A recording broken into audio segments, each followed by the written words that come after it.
আপনি কি কখনো এই পরিস্থিতির মধ্যে পড়েছেন?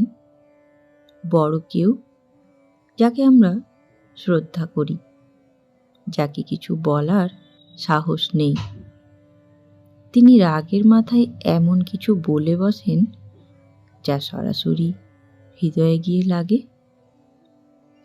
মুখ বন্ধ করে থাকলে ভেতরে জমে যায় কষ্ট,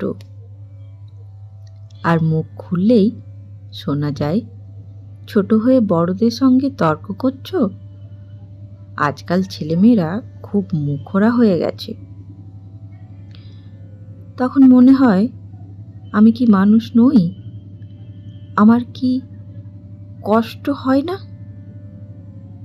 সব সময় কি শুধু সহ্যই করে যেতে হবে? আজ আমরা এই কথাই বুঝব। সহ্য আর নীরবতা এক জিনিস নয়। সম্মান রাখা আর নিজেকে অপমানিত হতে দেওয়া এক জিনিস নয়। এই পথ আমাদের শিখিয়েছেন ঠাকুর, মা ও স্বামীজি। চলুন প্রথমেই তাহলে জানি, বড়দের রাগ কেন আমাদের এত কষ্ট দেয়। ঠাকুর শ্রী রামকৃষ্ণদেব বলতেন, যার কাছ থেকে ভালোবাসা আশা করি তার কথাই বেশি লাগে। বড়রা যখন রাগ করেন তখন কষ্ট লাগে, কারণ আমরা তাদের কাছ থেকে আশ্রয় চাই, আমরা তাদের সম্মান করি, আমরা তাদের কাছে নিরাপদ থাকতে চাই। কিন্তু রাগের সময় তারা ব্যক্তির ভুলটাকে আঘাত না করে মানুষটাকেই আঘাত করে বসেন। শ্রী শ্রী মা সারদা দেবী বলতেন, রাগ মানুষকে অন্ধ করে দেয়। এই অন্ধত্বে ভালোবাসাও কঠিন হয়ে যায়। তাহলে কি আমাদের কিছুই বলার অধিকার নেই? এই প্রশ্নটা খুবই স্বাভাবিক, তাই না? কিন্তু এই প্রশ্নটা খুব গুরুত্বপূর্ণ। স্বামী বিবেকানন্দ স্পষ্টভাবে বলেছিলেন, নিজের আত্মসম্মান রক্ষা করা ধর্ম। কিন্তু তিনি কখনো বলেননি চিৎকার করো, তর্ক করো, রাগে পাল্টা রাগ দেখাও। তিনি বলেছেন, শক্ত হও কিন্তু শান্ত থাকো। চুপ থাকা দুর্বলতা নয়, চেঁচানো শক্তি নয়। আসল শক্তি হলো নিজেকে সংযত রেখে সত্যে দাঁড়ানো। চলুন এবার তাহলে জানি, বড়দের সঙ্গে কথা বললে কেন আমরা অপরাধী হয়ে যাই। আমাদের সমাজে শেখানো হয়, বড়রা যা বলবে সেটাই ঠিক। কিন্তু ঠাকুর শ্রী রামকৃষ্ণদেব বলতেন, যেখানে ভালোবাসা নেই সেখানে ভক্তি টেকে না। বড়দের কথা মানে অপমান সহ্য করা নয়, আত্মসম্মান ছেড়ে দেওয়া নয়। শ্রী শ্রী মা বলতেন, কঠোর হলে চলবে না, কোমল হতে শেখো। এখানে কোমলতা মানে দুর্বলতা নয়, এখানে কোমলতা মানে শব্দের মধ্যে বিষ না রাখা, চোখে রাগ না রাখা, কণ্ঠে আগুন না রাখা। তাহলে আমাদের করণীয় কি? চলুন জানি। রাগের সময় নয়, শান্ত সময় বেছে নিন। ঠাকুর শ্রী রামকৃষ্ণদেব বলতেন, ঝড়ের সময় নৌকা চালাতে নেই।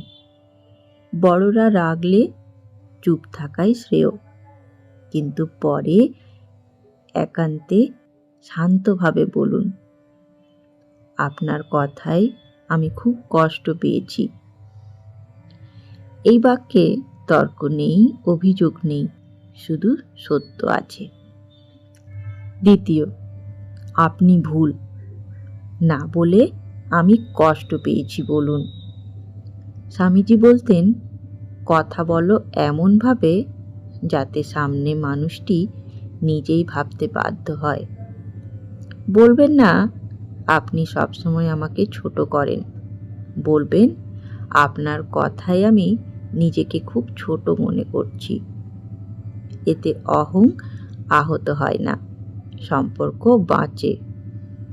তৃতীয়, সব কথা সব জায়গায় বলার দরকার নেই। শ্রীমা বলতেন, সব কথা সব জায়গায় বলা যায় না। কিছু মানুষ বোঝার ক্ষমতা রাখেন না, শুধু নিজের কথাই শুনতে চান। সেখানে নীরবতা আত্মরক্ষা, দূরত্ব ওষুধ। এসব করেও যদি তাও না বদলায়, তাহলে করণীয় কি? চলুন জানি। এখানে ঠাকুরের সবচেয়ে কঠিন কিন্তু সত্য কথা, সবাই তোমাকে বুঝবে এমন আশা করো না। যদি বারবার অপমান হয়, মানসিক আঘাত লাগে, কথা বললেও পরিবর্তন না আসে, তাহলে ভেতরে ভেতরে আলাদা হও, সম্মান রেখে দূরত্ব তৈরি করো।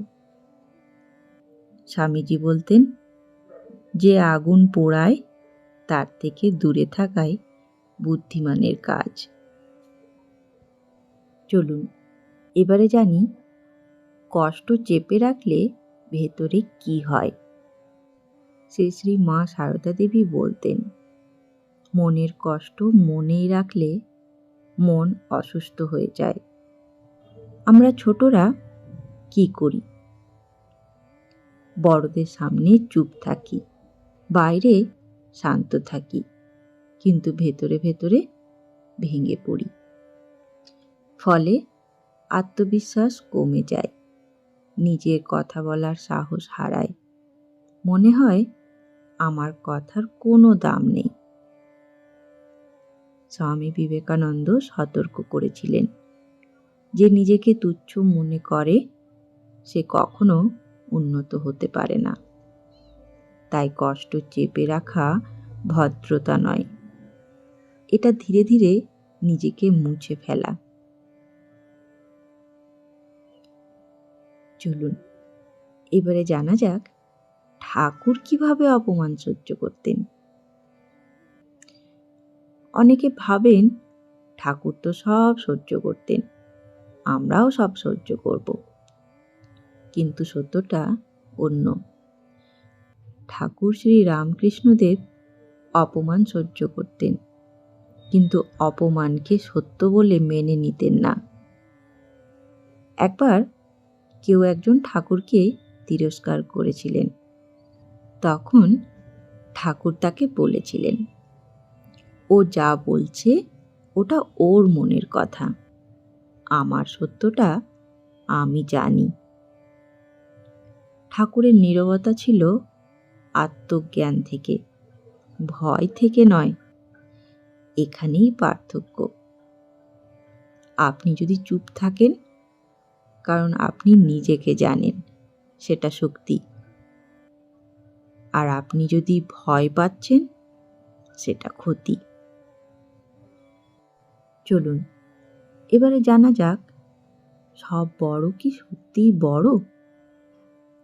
এই প্রশ্নটা অনেকের মনে আসে, কিন্তু কেউ বলতে সাহস পায় না।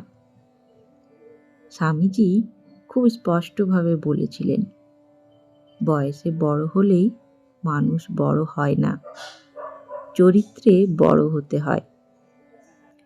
অনেকে আছেন বয়সে বড়, কিন্তু রাগ সামলাতে জানেন না, নিজের কষ্ট ছোটদের ওপর ঢেলে দেন। শ্রী শ্রী মা সারদা দেবী বলতেন, যে নিজের মনকে শাসন করতে পারে না, সে অন্যকে উপদেশ দেওয়ার যোগ্য নয়। এই কথাটা বলার জন্যে নয়, বোঝার জন্য।